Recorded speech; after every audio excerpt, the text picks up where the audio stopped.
যদি জানি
ওরে অপরাধী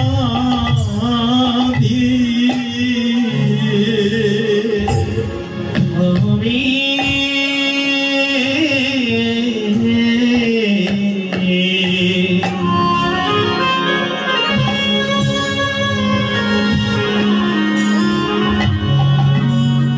আমি যে কত বাজানো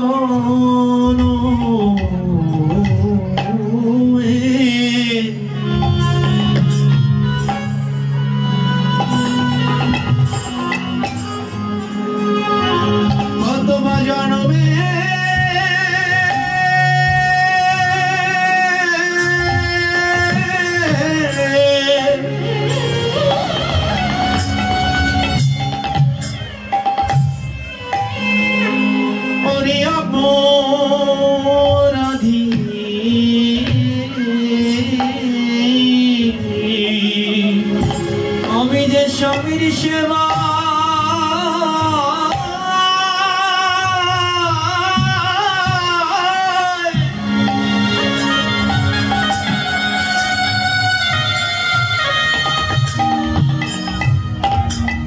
আমি যে স্বামীর সেবা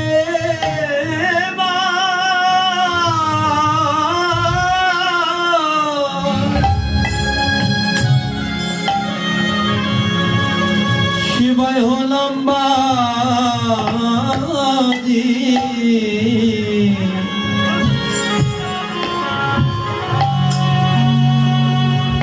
আমি যে কত জনমে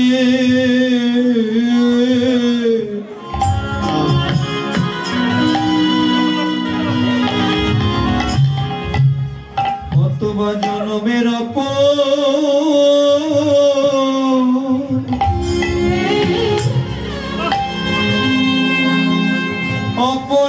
অপরাধী স্বামী গো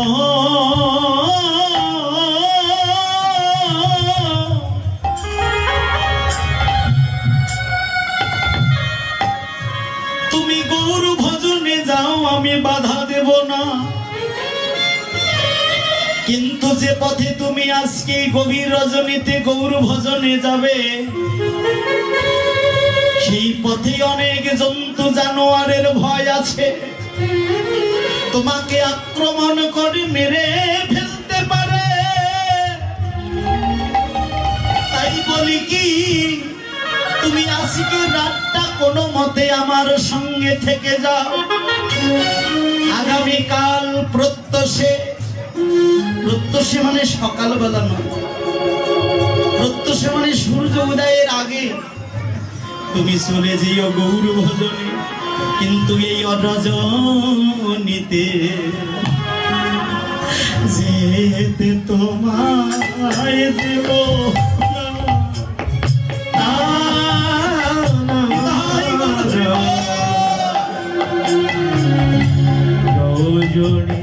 রজনীতে তোমায় দিব না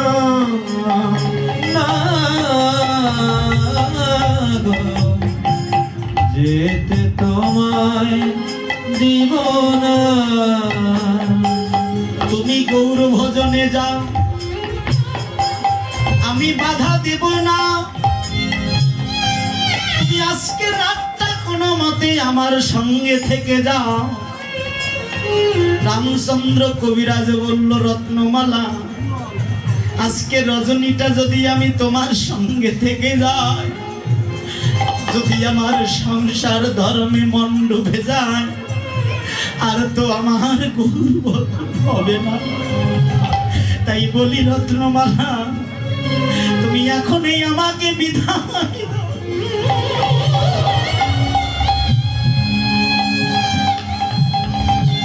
আমি যেতে চাই গৌর ভজনে।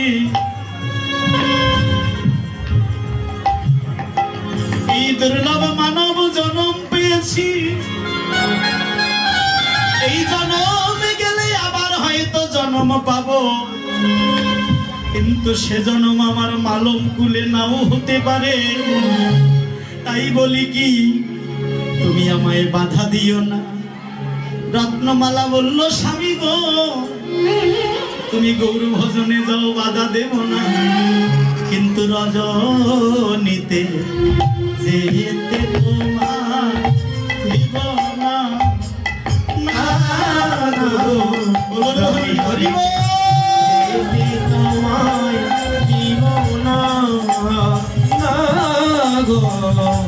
যেতে তোমায় দিব না। রত্নমালা, তুমি আমাকে আর মায়ার ডোরে বেঁধো না, আমি যেতে চাই গৌর ভজন। দেখেছেন মা, গৌর অনুরাগ যদি কারো জীবনে আসে, গৌর প্রেম যদি একবার কারো হৃদয়ে উদ্ভাসিত হয়, তার কামনা বাসনা থাকে না। সেই বিবাহের প্রথম রাত্রে বাসরা ঘরে, সেই বাসর রাত্রিতে চলে গেছে গৌর ভজনের স্ত্রীকে পরিত্যাগ করে, গেছে শ্রীনিবাস ঠাকুরের কাছে। মা দীক্ষা নিয়ে 4টি বছর তিনি সেখানে ছিলেন।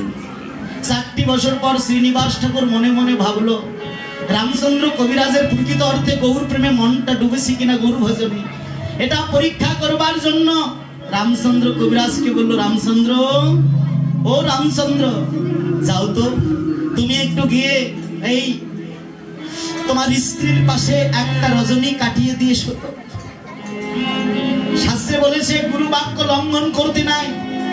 তাই গুরুর বাক্য শুনে তিনি ছুটতে ছুটতে এলেন তার নিজ ঘরে।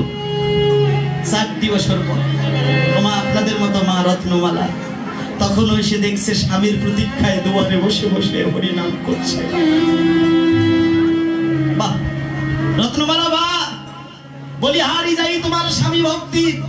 রত্নমালা, তোমার মতো স্ত্রী বউ যদি সহধর্মিনী হয়, অসাধক স্বামীও জগতে কৃষ্ণ ভক্ত হয়নি। তাই বল হরিব হরি হরিব। মা রত্নমালা, তুমি আমার প্রতীক্ষায় এখনো বসে বসে দুয়ারের মধ্যে বসে হরিনাম করছো। রত্নমালা, এই নাম যেন ভেল না, মনে রেখো যে এই নাম সেই কৃষ্ণ ভজন নিষ্ঠা করি, ওই নামের সহিত আছে আপনি শ্রী হরি। তাই আপনি শ্রী হরি। রত্নমালা, এই নাম যেন ভুলো না। 4টি বছর পর স্বামী এসেছে। বাবা সারাটা রাত স্ত্রীর বাহুতে মাথা দিয়ে শীতান দিয়ে সারাটা রাত কাটিয়েছে। কি বলে, এতদিন পর স্বামী ঘরে এলো, কি বলবে রত্নমালা, তুমি সংসারটা কি করে চালাচ্ছ, কি করে তোমার সংসারটা চলছে, এগুলো কোনো কথা নয় বাবা। শ্রীনিবাস ঠাকুরের কাছে সেই 4টি বছর কি গৌর ভজন শিখেছে তা সবিস্তারে স্ত্রীকে সারা রাত ধরে বলতে লাগলে। কা কা করে কাক ডেকে উঠেছে ব্রহ্ম মুহূর্তে। বিছানাটা ছেড়েছে রামচন্দ্র কবিরাজ, ছেড়ে রত্নমালাকে বলছে, রত্নমালা আমাকে বিদায় দাও, আমি আসি। রত্নমালা স্বামীর দুটি চরণে আসার খেয়ে পড়েছে। স্বামী গো, এতদিন পর তুমি ঘরে এলে, আমি ভাবলাম তোমার বুঝি গৌর ভজনে মন ডুবেনি, তুমি বুঝে আবার সংসার ধর্মে ফিরে এলে, কিন্তু তুমি আবার গৌর ভজনে যেতে চাও। শ্রীনিবাস ঠাকুর বলছে, হা রত্নমালা, তুমি ভগবানকে কেঁদে কেঁদে বলো আমার গুরুদেব যেন এমন কঠিন আদেশ আর কোনোদিন আমায় না করেনি। তাই বলো হরি বল। হরি হরি বল। পদ আগলিয়ে দাঁড়িয়েছে রত্নমালা। স্বামী গো, তুমি তো গৌর ভজনে যাবে, ভালো, তুমি গৌর ভজনে গেলে গৌর পাবে, কিন্তু আমার হতভাগিনীর কি হবে? আমার একটা তো শেষ জীবন আছে, আমার তো আপন বলতে তুমি শুধু, আর তো কেউ নাই। স্বামী গো, এই জগতে প্রত্যেকটা স্ত্রী তার স্বামীর কাছে কিছু চাইবার থাকে, আমারও তোমার কাছে কিছু চাইবার আছে। কি চাও বলো? তুমি প্রতিজ্ঞা করো, তুমি আমায় দিবে। বলো না, যাচ্ছি চলে, আর ফেরা হয় কিনা, বলো কি চাও? পদ আগলিয়ে দাঁড়িয়ে বলছে, স্বামী গো, অন্তত তোমার ঔরসজাত একটা তো আমায় সন্তান দিয়ে যাও।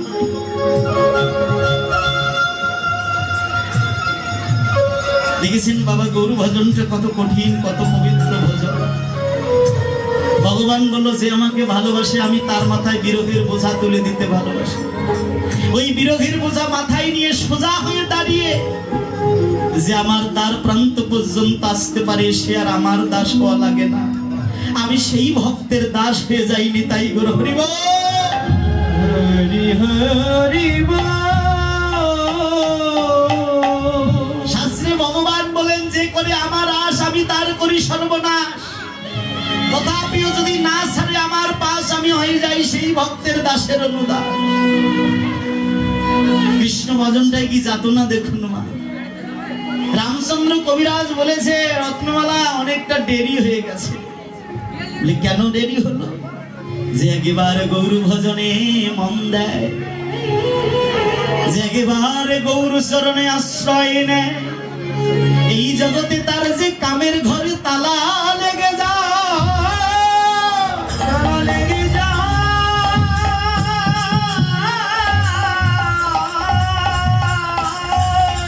যারা কৃষ্ণ ভজনে রতিমতি যার হয়, এই জগতে কামনা বাসনা থাকে না।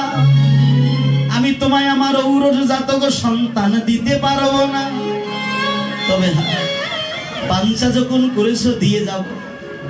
আমার একটা মামরা ভাই আছে যার নাম গোবিন্দ দাস। এই সেই গোবিন্দ দাস যিনি ছিলেন কালী ভক্ত, আর রামচন্দ্র কবিরাজ কৃষ্ণ ভক্ত। তিনি কি করেছেন জানেন? রামচন্দ্র কবিরাজ স্নান করে উঠতে উঠে আসতে গিয়ে দেখে ওই কালী মায়ের বাবা মন্দিরের সামনে কিছু ফুল লাগিয়েছে আমার কে গোবিন্দ দাস। আর এই গোবিন্দ দাসের ফুলগুলোকে দেখে রামচন্দ্র কবিরাজ মনে মনে ভাবলো, গোবিন্দ, এই ফুলগুলো যদি আমার বাগানের হতো তাহলে সমস্ত ফুল তুলে নিয়ে গিয়ে তোমার চরণে আমি অর্পণ করতাম। এই বলেছে, আর গোবিন্দ দাস স্নান করে ওই ফুলগুলো তুলে নিয়ে মায়ের চরণে দিবে, আর মা চরণটা সরিয়ে নিয়েছে। গোবিন্দ, ও গোবিন্দ, ওই ফুলগুলো আমার চরণে দিস না রে বাবা। কেন মা, দুদিন ফুল নিলে আজকে পা সরিয়ে নিচ্ছ কেন?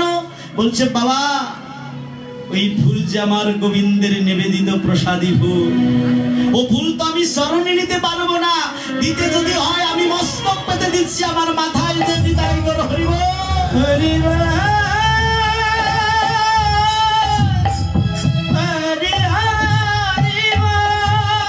সেদিন থেকে আর তিনি কালী ভক্ত থাকেননি মা, তিনি কৃষ্ণ ভক্ত হয়ে গেছে। আর তিনি একটা শাস্ত্রে গান লিখেছে, ভজ হুরে মন শ্রীনন্দের নন্দন অভয় চরণার বৃন্দবে।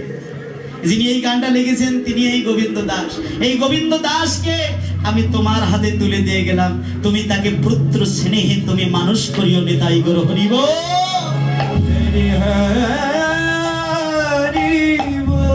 গোবিন্দ দাসকে রত্নাবলী রত্নমালার হাতে তুলে দিয়ে তিনি আবার চলে গেছে গৌর ভজনে।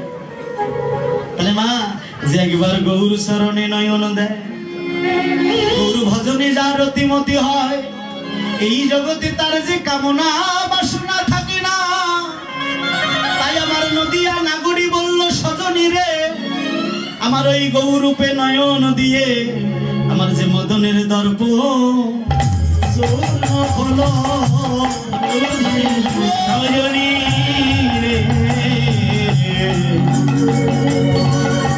আমার যে মদনের দর্প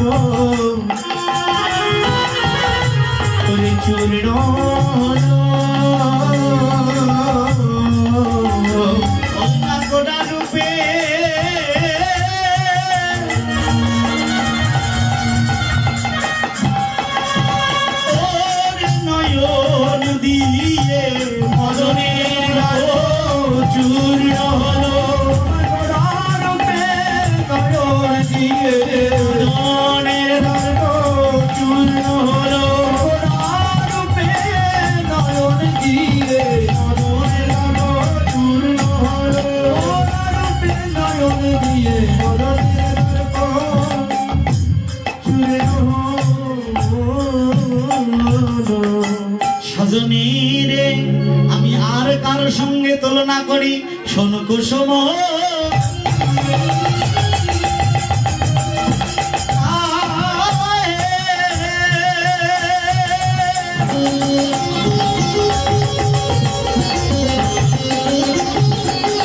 আরে কোন গুণে আরে আরে কুসুম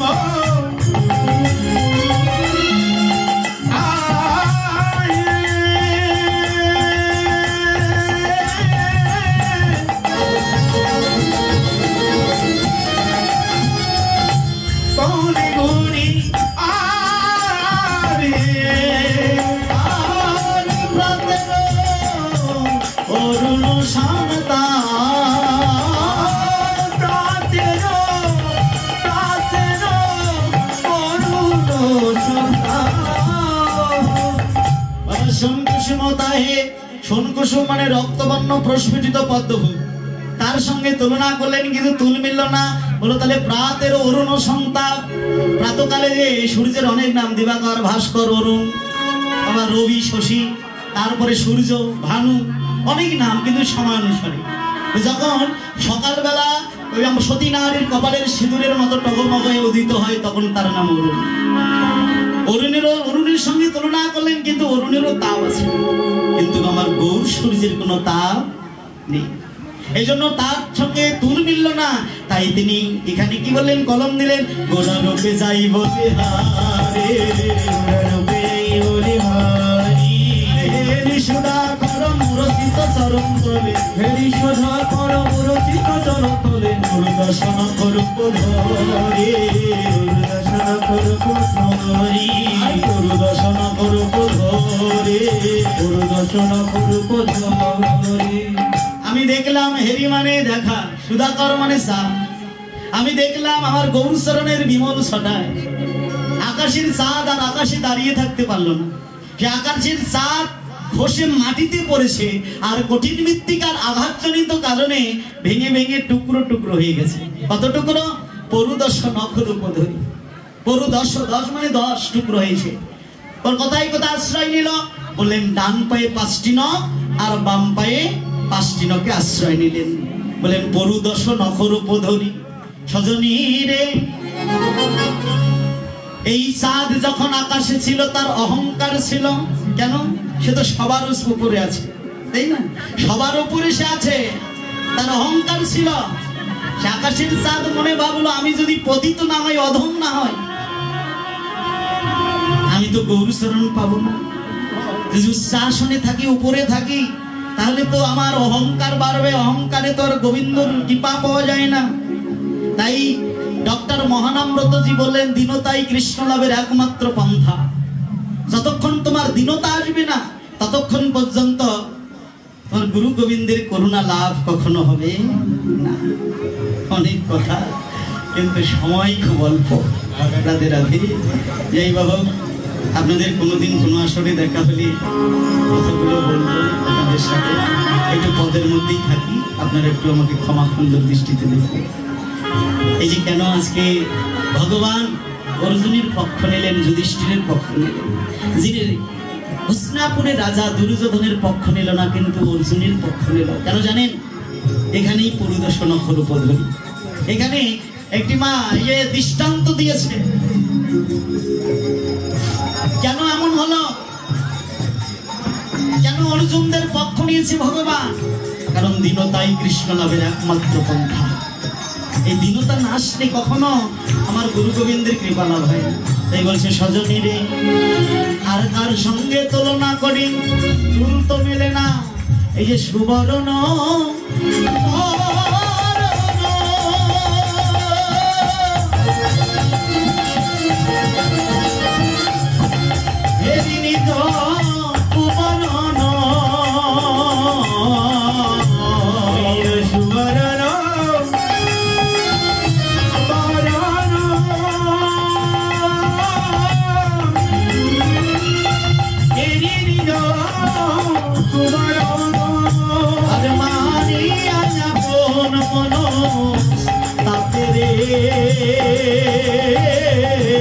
মানিয়া আপন মনস্তাপে, মানিয়া মানিয়া আপন মনস্তাপে, মানিয়া আপন মনস্তাপে।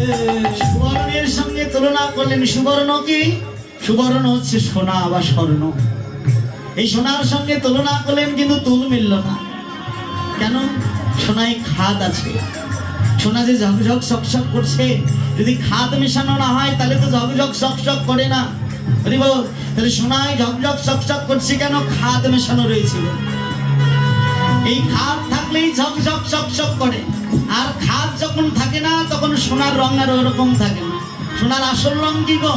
বলেন স্বর্ণবর্ণের সঙ্গে পীত বর্ণ মিশ্রিত, এটা হলো সোনার আসল রং। কিন্তু ঝকঝক করছে কেন? ঝকঝক করছে তার ভেতরে খাদ দেয়া আছে বলে। এই জগতে মানুষ কিছু আছে দেখবেন, উপরে ফিটফাট, ভেতরে আছে না এরকম? হ্যাঁ, এরাই সমাজের বাবু। কি বাবা? এরাই সমাজের বাবু হয়ে বসে আছে এখন। বল, যারা ধুতি পরে বেড়ায় আগেরকার যুগে তাদেরকে বাবু বলা হতো। এই যে ভদ্রলোক আছেন, ধুতি পরা ভদ্রলোক, এখন আর তাদেরকে ভদ্রলোক বলা হয় না, তাদেরকে বলা হয় লেংটিধারী। আর যারা স্যুট টাই কোট খিচে আসে, দিনান্তে একবারও তুলসী প্রায় প্রণাম পর্যন্ত করে না, এরাই এখন বাবু সমাজের। উপরে ফিটফাট কিন্তু ভিতরে সদরঘাট। উপরে ফিটফাট ভিতরে সদরঘাট। কেন বলছেন? এই যে মা, আমাদের খাদ রয়েছে। খাদটা কি? এই অহংকার রূপী খাদ। যখন হৃদয় থেকে তোমার বিতাড়িত হবে, তখন তুমি গুরু গোবিন্দের কৃপা পাবে। নিতাই গুরু হরি বল। এই অহংকার রূপী খাদ, এতটুকু যদি অহংকার থাকে, তাহলে আপনি কখনো ভক্তের চরণ ধুলার করে গড়াগড়ি দিতে পারবেন। তাহলে এই অহংকার রূপী খাদ, সেই পুকুরে চন্দ্রের আলো পড়ে। কোন পুকুরে? যে পুকুরটা স্বচ্ছ পরিষ্কার, সেই পুকুরে আলো পড়ে। আর ওই আলোটা যখন পুকুরে পড়ে, পুকুরের জলগুলো বাতাসে নড়ে, ঝিলমিল ঝিলমিল মুক্তের দানার মতো জ্বলে। জ্বলে না? কি বাবা? আর সেই পুকুরে চন্দ্রের আলো পড়ে না। কোন পুকুরে? যে পুকুরটা কচুরি পানা দিয়ে ভর্তি। কি বাবা? পড়ে না। সে পুকুরে যতই আলো হোক না কেন, চন্দ্রের সেই আলো কখনোই সেই পুকুরে পড়ে না। আরে বাবা, যার হৃদয়ে পুষ্করণী, অহংকার রূপী কচুরি পানা দিয়ে ভর্তি, সেই হৃদয় পুকুরে কখনো আমার গৌর সাদের কৃপা হয় না। যাদের অহংকার রূপী কচুরি পানা দুর্বৃত করেছে, সেই হৃদয়ে পুকুরে, সেই ভক্তের হৃদয় পুকুরে আমার গৌর সাদের আলো পড়ে। আর যখন আলো পড়ে, এ জগতে তার ভিতর বাহির আলো হয় রে। ভিতর বাহির প্রিয় রে।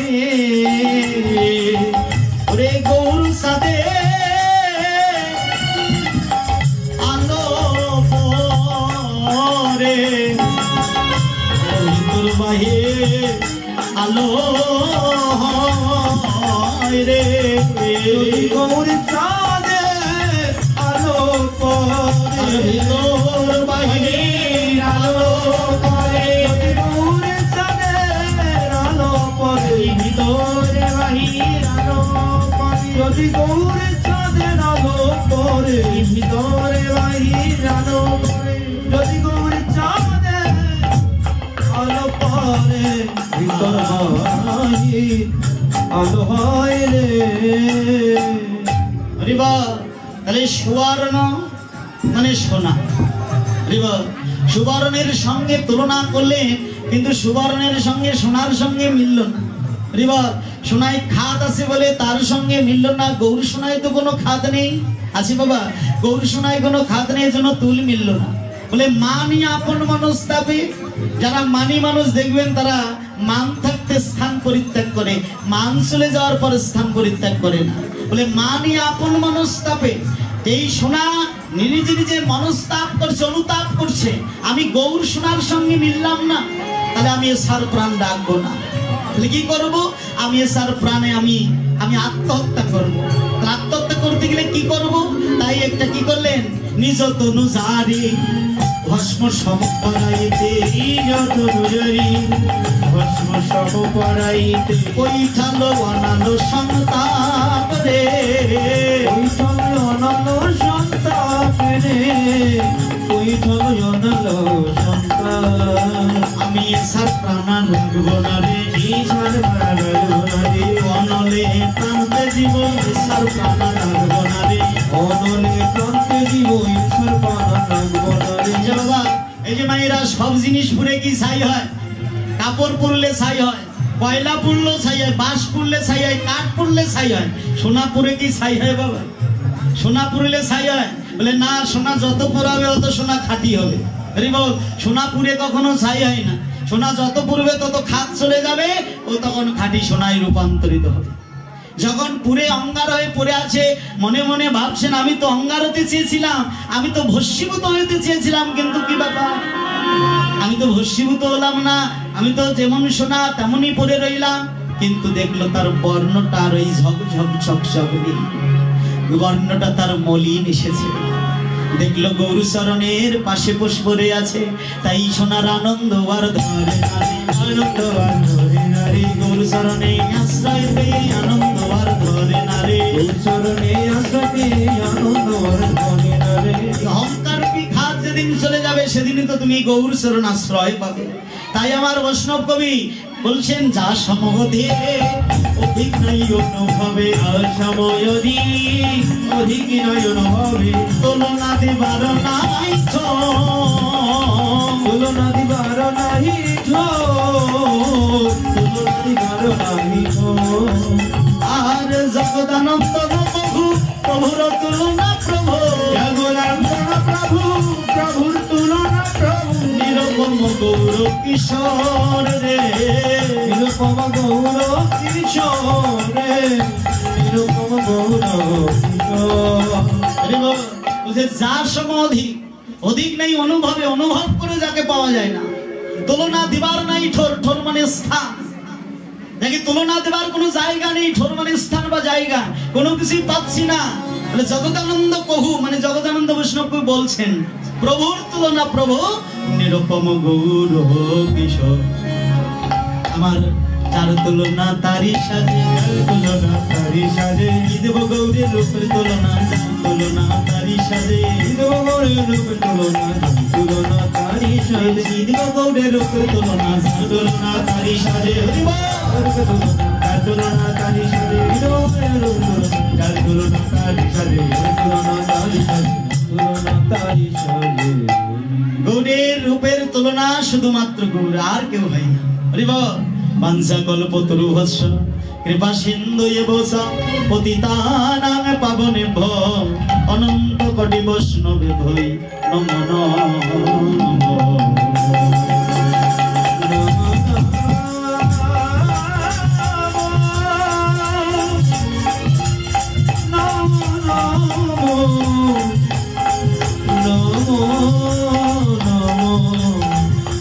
Vishnu রাধে রাধে। সময় খুব অল্প, আমরা বৃন্দাবন লীলার মূল জায়গাটা করে আস্বাদন করবো, কেমন? আপনারা একটু সবাই একটু হেমদণ্ড বাহু তুলুন তো। যারাই আছি আমরা, যার হাত আছে তুলবেন, যার হাত নেই তোলার দরকার নেই। রাধে রাধে। ও বারান্দার মায়েরা, সবাই একটু হাত তুলে বলবেন, আমার সঙ্গে বলুন। সবাই হাত তুলেছেন তো? যার হাত আছে তুলবেন, যার হাত নাই তোলার দরকার নেই।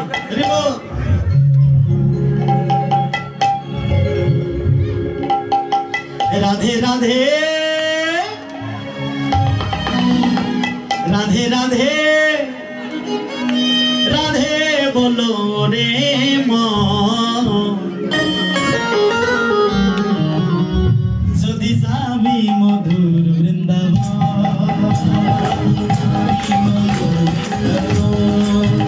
রাধে রাধে রাধে রাধে রাধে বলো রে মন, যদি যাবি মধুর বৃন্দাবন, যদি যাবি মধুর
দাদা ভাইরা বাবারা একবারে মলিন হয়ে আছেন, আপনারা একটু আনন্দ করুন। বাহ, আপনারা চেয়ারে বসে আছেন, আমাদের দুঃখ নেই, কিন্তু একটু আনন্দ করুন। রাধে রাধে রাধে রাধে রাধে রাধে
কথা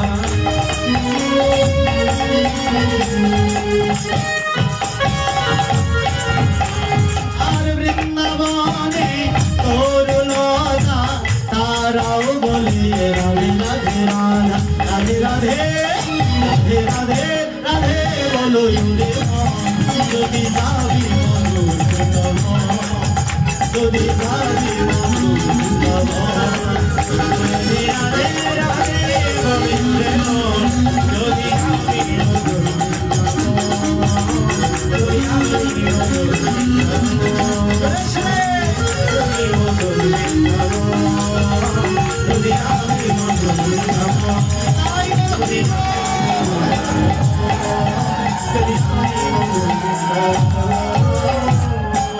वृंदावन विलासिनी राधा रानी की, वृंदावन धाम की, राधा कुंडो की, श्याम कुंडो की, गिरि गोवर्धन की, जमुना पुलिनी की, वंशीवाड़ी की, अवधि धाम की, सारी धाम की, सारी संप्रदाय की, गीता भागवत की, सारी वेद की, उपस्थित भक्त वृंद की, कमिटी वृंद की, इलाकावासी की, तुलसी महारानी की, महाप्रसाद की, फल करताल की, हरिनाम संकीर्तन की, सरदारी लीला कीर्तन की, तारा सिंगाई तारा की, राजमेर में भाप से तारा की, तारा मेरी किला से तारा की, तारा इसमाई भूमिया से तारा की, तारा कॉस्मेटिक दुकानिया से तारा की, तारा साइर दुकानिया से तारा की, तारा प्रसाद निस से तारा की, तारा प्रसाद दिस से तारा की, जय जय निताई गणधा कृष्ण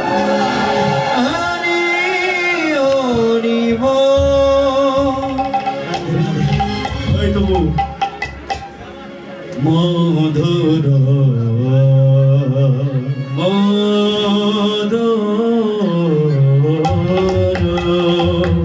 মধুর মধুর বৃন্দাবনে বৃন্দাবনে রে আমার আমার রাধা রানী সাজে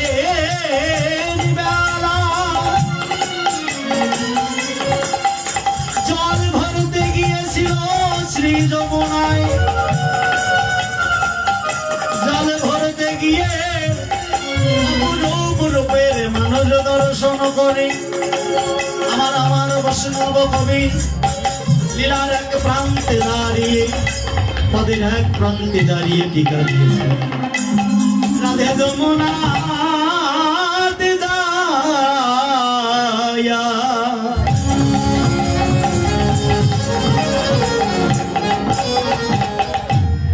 मेरे देखिया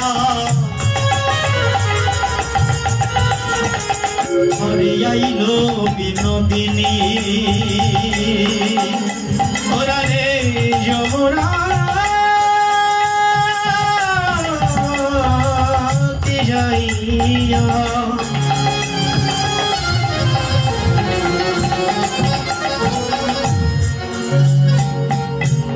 मेरे देखिया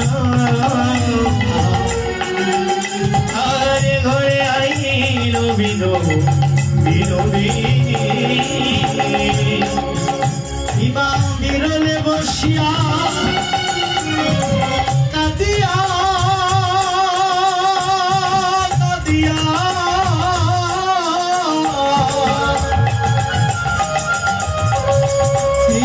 নিরলে বসিয়া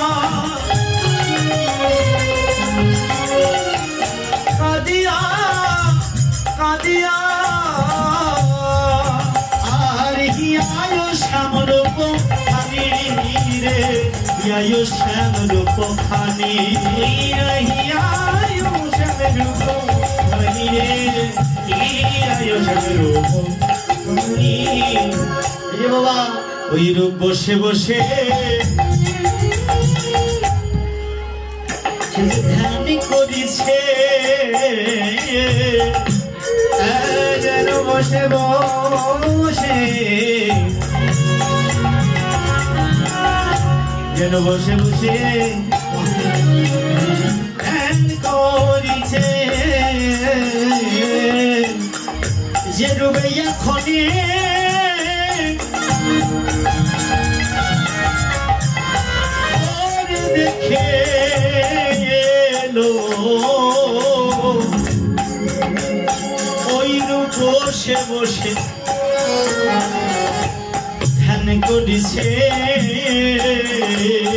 রবে এখন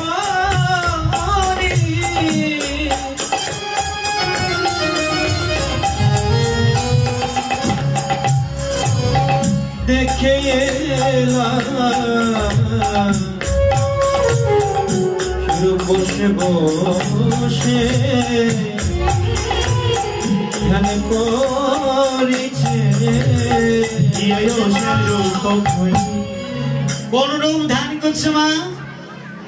যে রূপ সাজের বেলা দেখেছে। কোন বেলা? কোন বেলা দেখেছে? কোন সময়? বলে সাজের বেলা। কোন সাজের বেলা? সাজের বেলা মানে কি মা? ও বৌমা সহ সাজগোজ তো তোমরাই বেশি করো, তাই বলছি সাজের বেলা কোনটা? সাজের বেলা কোনটা বকাল বলা হয়? রাতে রাতে। সাজের বেলা মানে কোন সাজের বেলা? সাজের বেলা মানে সন্ধ্যা বেলা, তাই তো? কিন্তু এখানে শব্দ এক কিন্তু মানে দুটো, শুনতে একরকম বানান আলাদা হয়। যেমন একটা ছয় আকারে সা, ছয় আকারে ঝে, বৈষ্ণব এলো সাজের মানে সন্ধ্যাবেলা। আর এখানে বলেন ছয় আকারে সা, বুর্গি জয় আকারে যে আর বৈষ্ণব সাজে। কোন সাজের বেলা? কোন সাজের বেলা? ও দাদু তোমার এখন সাজগোজের বয়স আছে কি? সাজা গোজা করার বয়স আছে আছে কি না? কিন্তু এক সময় ছিল পকেটে সবসময় চিরুনি থাকতো, বিপরীত লিঙ্গ দেখলেই এরকম হতো না? একটা সাজের বয়স থাকে কিন্তু কি বাবা থাকে না?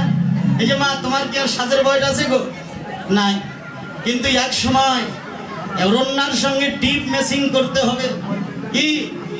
হ্যাঁ, বারবার শাড়ির কুচি দেখতে হবে ঠিক আছে কিনা কিনা, এরকম সাজের বয়স থাকে না? এই সাজের বয়সে কৃষ্ণ দর্শন বলিব কখন? সেটা হলো যৌবনকাল। যৌবনকালে যে একেবারে কৃষ্ণ দর্শন করে, এই যৌবনকাল হলো কৃষ্ণ ভজনের উপযুক্ত সময়। কৃষ্ণ ভজনে এই তো তোমার যৌবন কাল হলো তোমার উপযুক্ত সময়। এই কালে যদি একবারে কৃষ্ণ রূপ দর্শন হয়, এই জগতে যতই রূপ দেখো না কেন, যতই রূপবান দেখো না কেন, সে কখনো তোমার মনে জায়গা করে নিতে পারবে না। পারবে? কিন্তু শাস্ত্র বলছে শিশুকালে কৃষ্ণ ভজে কৃষ্ণ পাইবার আসে, যৌবনে কৃষ্ণ ভজে কৃষ্ণ আসে কি না আসে, বার্ধক্যে ভজে কৃষ্ণ জমেরও দর আসে। তাহলে দেখুন শিশুকালটাকে মনটা পবিত্র, পবিত্র মনে যদি একবার কৃষ্ণ নামের অঙ্কুরোদ্গমন হয়, এই গাছ আর কেউ মারতে পারে না। কিন্তু শিশুকালে সবার কৃষ্ণ ভজনের মনোমানসিকতা হয় না। তাহলে কখন হবে? বলে যৌবনকাল। যৌবনকালে আবার সন্দেহ আছে, বলছে আসে কি না আসে। কেন? যৌবনকালটা হচ্ছে রসে টৈটম্বর 16 কলায় পরিপূর্ণ বয়স সন্ধিকাল। আপদে কুপদে গমনের সময় হচ্ছে যৌবনকাল। যদি ভালো পথে গেল তো ভালো, আর খারাপ পথে গেলে নষ্ট হয়ে গেল। নিতাই গৌর হরি বল, হরি হরি বল। এই জন্য এই গুরুত্বপূর্ণ সময় হচ্ছে যৌবনকাল। এই সময় যদি একবার ও মা যদি কৃষ্ণ রূপ দর্শন করা যায়, তাই পদকবি বলছেন যদি তুমি মেয়ে হও তাহলে আমার গোবিন্দের মন্দিরের দরজায় দাঁড়াও। আমরা আমাদের ছেলে মেয়েকে কি করি? মন্দিরের সামন দিয়ে যাই, ছেলে মেয়েকে বলি ও বাবা এই যে খুকি এ মন্দিরে একটু কুসুম কুসুম কর। দূর থেকে প্রণাম করি। ওই বিন্দুর মন্দিরের ভেতরে কালী আছে কি দুর্গা আছে, শিব আছে কি রাধা গোবিন্দ আছে, এটার দেখা দেখি। তাই বলছে তুমি যদি মেয়ে হও তাহলে গোবিন্দের মন্দিরের সামনে দরজায় দাঁড়াও, দাঁড়িয়ে আমার গোবিন্দের দিকে অপলক দৃষ্টিতে তাকিয়ে থাকো। এমন সুন্দর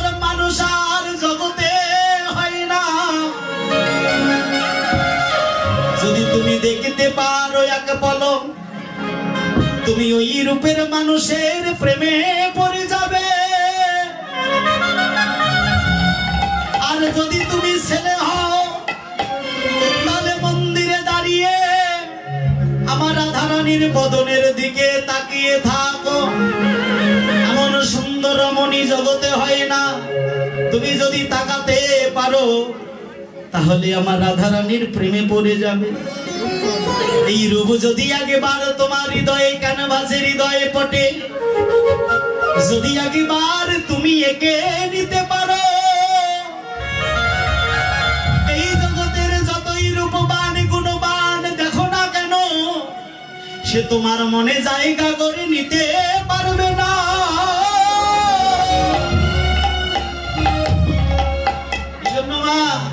যে ভালোবাসার মর্ম বুঝে তাকে ভালোবাসতে হবে। এই জগতের ভালোবাসা হচ্ছে মুরগি পোষা। এই যে আজ আছে তো কাল নেই, এই জন্য যে ভালোবাসার মর্ম বুঝে তার সঙ্গেই ভালোবাসা করতে হয়। এই জন্য ভালোবাসা যদি করতে হয় আমার গোবিন্দের সঙ্গে করো। এই সাজের বেলা যৌবন কালে যদি আমার গোবিন্দের রূপ মাধুরী দর্শন হয়, এই রূপে কখনো মলিন হয় না, কখনো অমলিন হয় না। এই যে মা, কখনো এই রূপে কখনো মরিচা পড়ে না, এই রূপে আবরণ পড়ে না। যদি একবার এই রূপে নয়ন দিতে পারো, এই রাধারানী সাজের বেলা ওই রূপখানি দর্শন করেছে। আর দর্শন করে এসে সখীদেরকে বলছে, সজনী রে আমি দেখিলাম শ্রী যমুনার জলে অপরূপ রূপের মানুষ। সজনী রে দেখে এলাম, তারে রে সজনে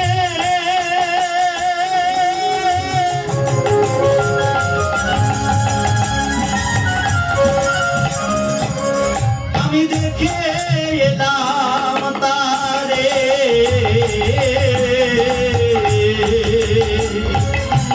আমি দেখে এলাম আরে রে সজনী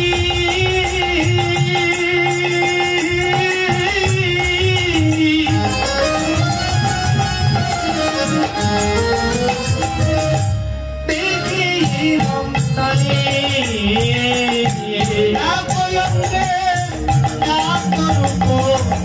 নয়নে না ধরে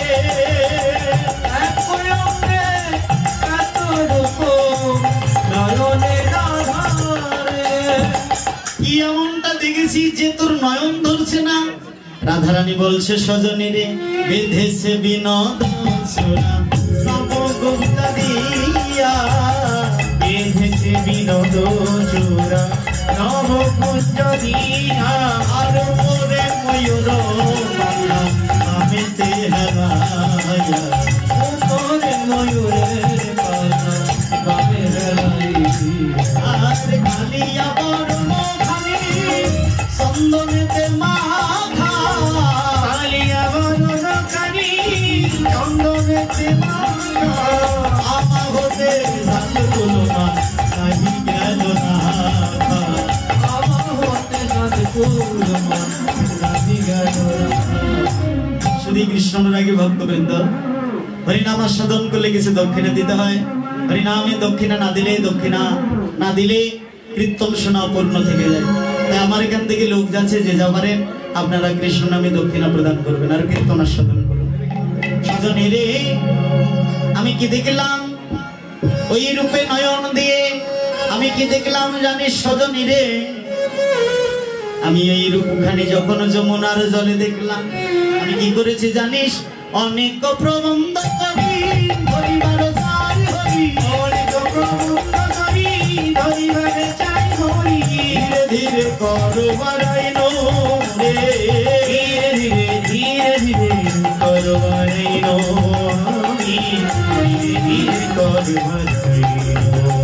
সজনী রে করবার চাই, আর না দেখিতে পাই করবার চাই, তীরেতে ওঠে রে আগুলইয়া তীরেতে ওঠে রে আগুলইয়া তীরেতে ওঠে। সজনী রে, কেন আমি ধরতে গিয়ে ধরতে পারলাম না? কেন জানিস? যখন আমার গোবিন্দের আমি রূপ দেখেছিলাম জলটা স্বচ্ছ ছিল। রাধারানী যখন দেখেছিল রূপ তখন জলটা স্বচ্ছ ছিল, পরিষ্কার। এই পরিষ্কার জলে আমার গোবিন্দের রূপ দেখা গিয়েছিল। কিন্তু যখন জলে নামতে গেল তখন ঢেউ হলো, আর ঢেউ হলো যখন, তখন আর গোবিন্দের মূর্তি আর ধরতে পারলো না। কেন পারলো না? এই যে বাবা, যখন ঢেউ হলো তাই বলছে সজনী রে, ঢেউ মোর হইল পার, না পালি আনন্দের দোলা। ইউর হইল গান, না পাইল নন্দের দোলা। কাঁদিতে কাঁদিতে আইলাম ঘরে, কাঁদিতে কাঁদিতে আইলাম ঘরে। সজনী রে, কিন্তু রূপটা হারালাম বটে, কিন্তু দেখলাম কি রূপে দেখলাম জানিস? সজনী রে, যমুনার জলে যতই বিম্ব ততই কৃষ্ণ, যতই বিম্ব ততই কৃষ্ণ, যতই বিম্ব ততই কৃষ্ণ, যতই বিম্ব ততই কৃষ্ণ। কৃষ্ণময় যমুনা হলো যতই বিম্ব ততই কৃষ্ণ, কৃষ্ণময় যমুনা হলো যতই বিম্ব ততই কৃষ্ণ। যত বিম্ব আমি তত কৃষ্ণ দর্শন করলাম। সজনী রে, যমুনা যেন কৃষ্ণময় হয়ে গেল। খুব ভালো হচ্ছে। আর আমার কি হলো? সজনী রে, আমি কাঁদতে কাঁদতে ঘরে ফিরে এলাম। আর কি দেখলাম জানিস? কানু সেবি নদলাই সজনী রে, কানু সেবি নদলাই সজনী রে, কানু সেবি নদলাই সজনী রে, কানু সেবি নদলাই। সজনী রে, এই যে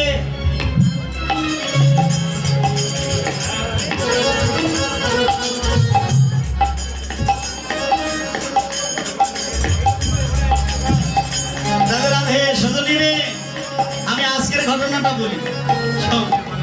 আমি ওই রূপে নয়ন দিয়ে আমি আর নিজেকে ধরে রাখতে পারি না। জানিস সজনী রে, আমার কি হয়েছে? সজনী রে, একা কুম্ভ কাঙ্গে করি,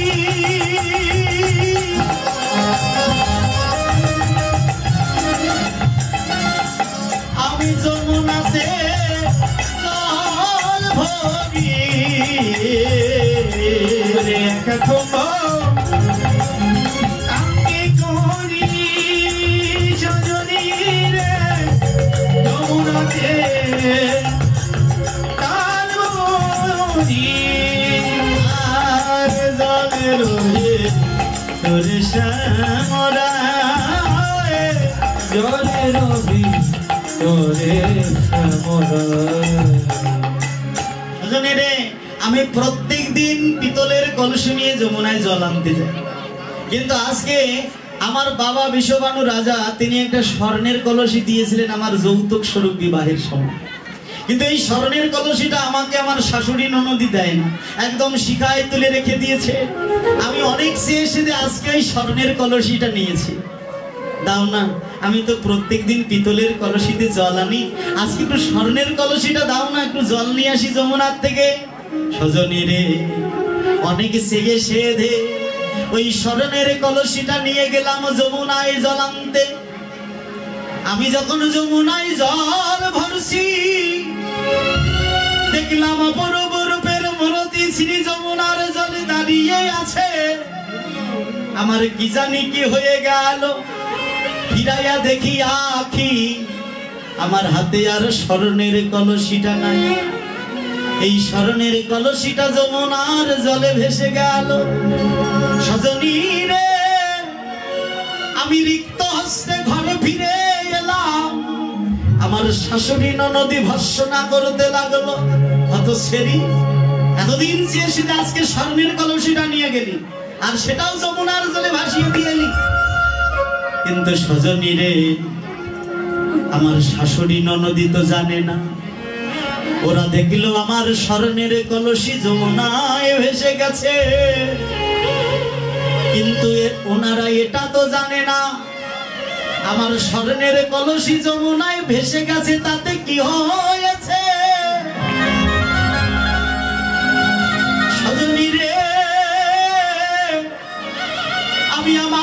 গোবিন্দের রূপ সাগরে ডুব দিয়ে আমি যে আমার এই নয়ন কলসি দুটি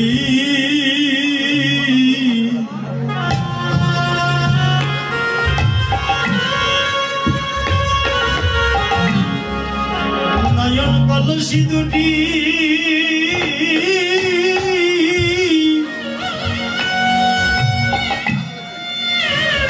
সজনীরে ভরে এনেছি রে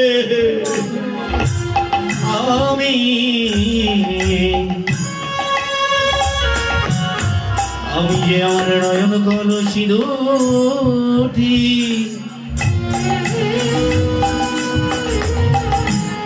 সজনীরে ভরে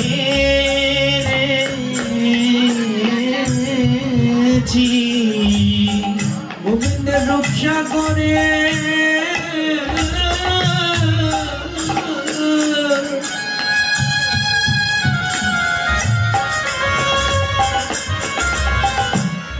ডুবে দিয়ে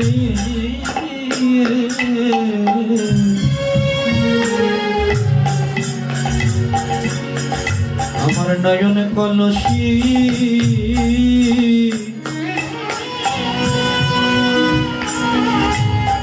ভরিয়ে নেছি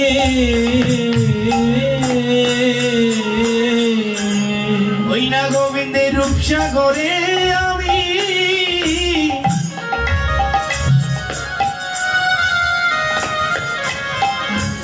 ডুবে দিয়ে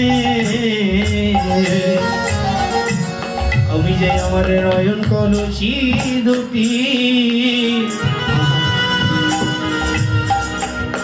ভরে ভরে এনেছি আমার গোবিন্দের রূপ সাগরে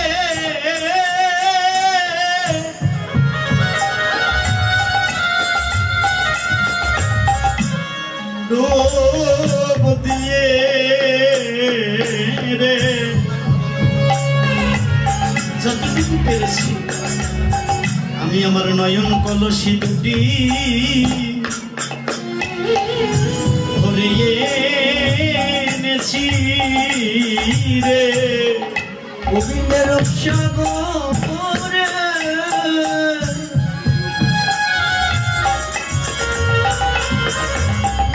ডুবে দিয়ে আমার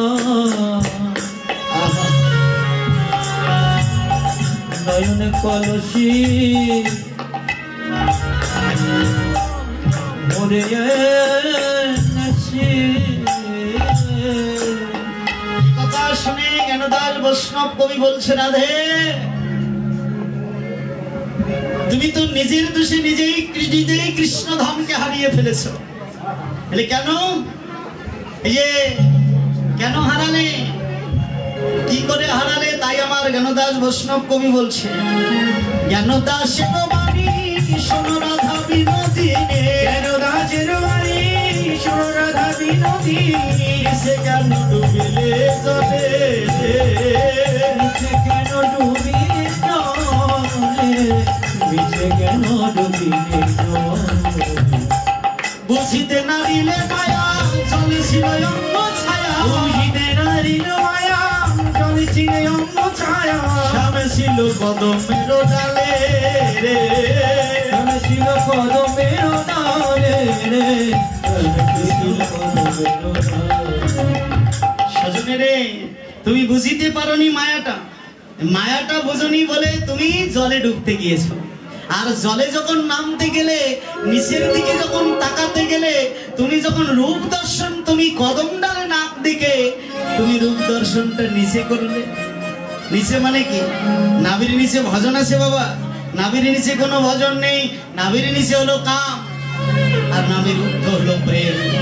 যদি তুমি কদম ডালে তাকাতে, রূপ দর্শনটা কদম ডালে করতে, তাহলে তোমার কৃষ্ণ ধন হারা হতো না, হতো অনরানে দায়ী রহিব। যদি তুমি এই রূপ দর্শন ঠিক রাখতে, তাহলে কৃষ্ণদান হারা হতে হতো না তোমায়। তা তুমি তো তোমার নিজের দোষে হারিয়ে ফেলেছ। তাই রাধারানী বলছে সজনী রে ওই রূপ দেখে আমি আমাকে ধরে রাখতে পারছি না, তাই আমি প্রতিজ্ঞা আমি মনে মনে স্থির করেছি আমার কি হয়েছে জানিস ওই রূপ দর্শন করে? বলি অল্প বয়সে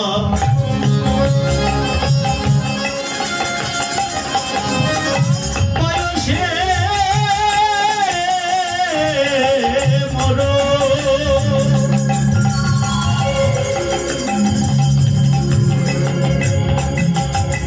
সজনীর শ্যামরসে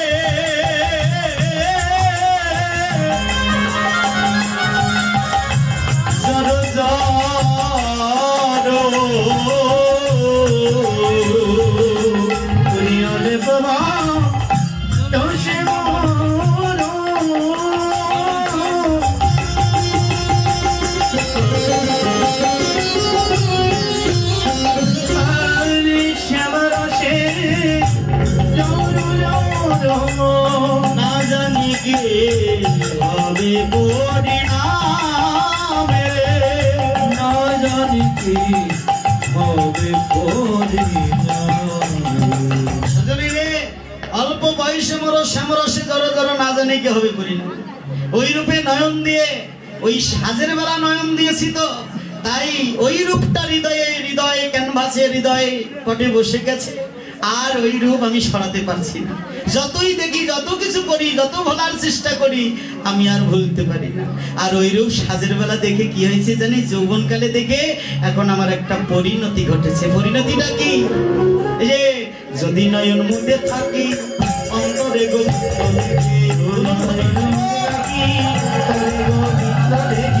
নয়ন মেলিয়া দেখি সামনে রে, নয়ন মেলিয়া দেখি সামনে রে।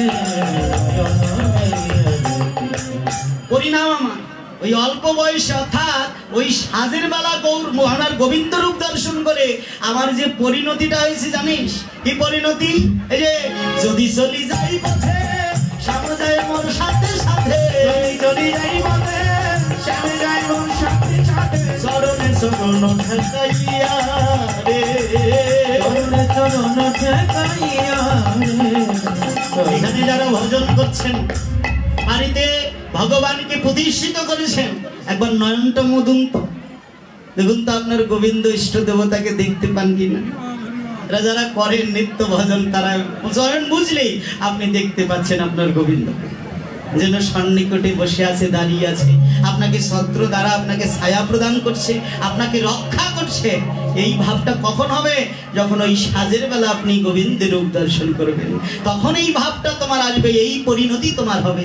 তাই আমি সিদ্ধান্ত নিয়েছি, কি করব জানিস? ও সজনী, সিদ্ধান্ত নিয়েছি তিল তুলসী দিয়া সমর্পণ করিব হিয়া, তিল তুলসী দিয়া সমর্পণ করিলাম হিয়া, জনমের মতো রাঙ্গা পায় রে, জনমের মতো রাঙ্গা পায়। জীবন বলছে সজনী রে, আরে তুলসী গোবিন্দ চরণে দিতে হয় এটা জানি, কিন্তু তিল দিলি কেন? রাধারানী বলছে সজনী রে, একদিনে তো কেউ কৃষ্ণ ভক্ত হতে পারে না। আপনারা বলবেন আমরা তাহলে কৃষ্ণ ভক্ত নই, বলে না, ভক্ত। গীতার মধ্যে তিনটি ভক্তের কথা বলা হয়েছে, একটা হলো সাত্ত্বিক, রাজসিক, তামসিক। সাত্ত্বিক ভক্ত আমার কাছে প্রিয় ভক্ত। সাত্ত্বিক মানে কি মা? মাছ মাংস রসুন পেঁয়াজ এগুলো ছোঁয়া যাবে না। কি তা মাছ ছেড়েছেন তো মাছ ছাড়তে পারছেন না, মাংস ছাড়তে পারছেন না, মাংস ছেড়েছেন তো শুটকির ভর্তা না হলে ভাত ভেতরে যায় না। এমন একদিনে কি কেউ সাত্ত্বিক হতে পারে? না, পারে না। এই জন্য আমি তিল দিলাম। কেন? তিলে তিলে শস্য দিলাম, তিলে তিলে শস্য দিলাম, আমার বলতে যাহাই আছে তিলে তিলে শস্য দিলাম, আমার বলতে যাহাই আছে তিলে তিলে শস্য দিলাম। সব দিয়ে দিলি বলে হ্যাঁ দিলাম, আমার জন্য রেখে টেনশন করে লাভ কি? আমার যতক্ষণ আমার করবো তখন তো টেনশন। আর কাউকে যদি ম্যানেজার সেট করে দেই, ভাই আমার এগুলো সব সয় সম্পত্তি তুই দেখবি, আমি ওগুলোর মধ্যে নেই, তখন কি ফিরি না মানুষ একবারে আনন্দে? তা তুই সব দিয়ে দিলি বলে হ্যাঁ আমার জন্য আর রাখবো না, আমি দিয়ে দিলাম। বলে তুই কি করবি? বলে আমারও কাজ আছে। কি কাজ? কৃষ্ণ না বলো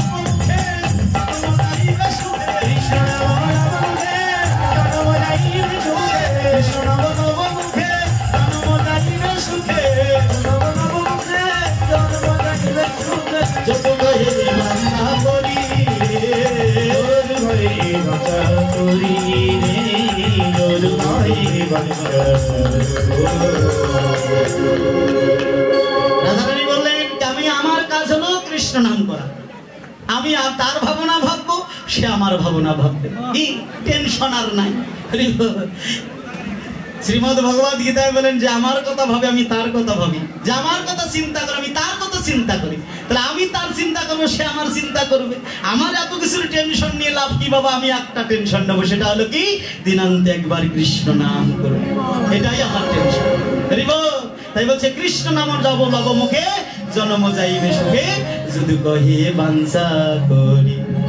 আমার রাধারানী রূপের কথা বলতে বলতে অনুরাগে অনুরাগে রইল, অনুরাগে অনুরাগে রইল, প্রেমানন্দে হরি বল, অনুরাগে অনুরাগে রইল। আর এইখানে রইল আমার কীর্তনের লহরী, এইখানে রইল আমার কীর্তনের লহরী।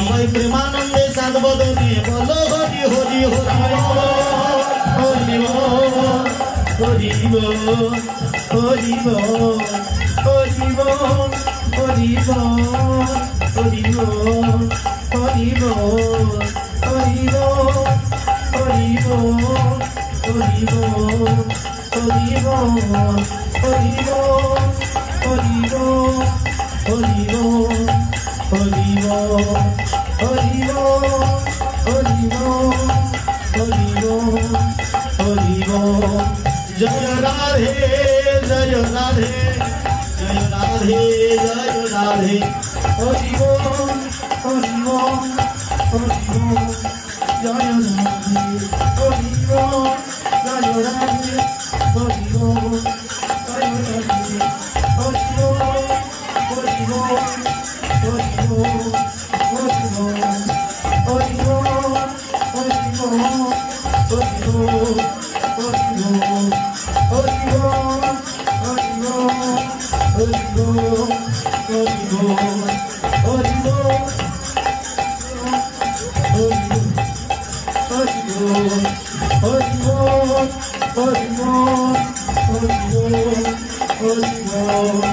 হরিব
হবে না।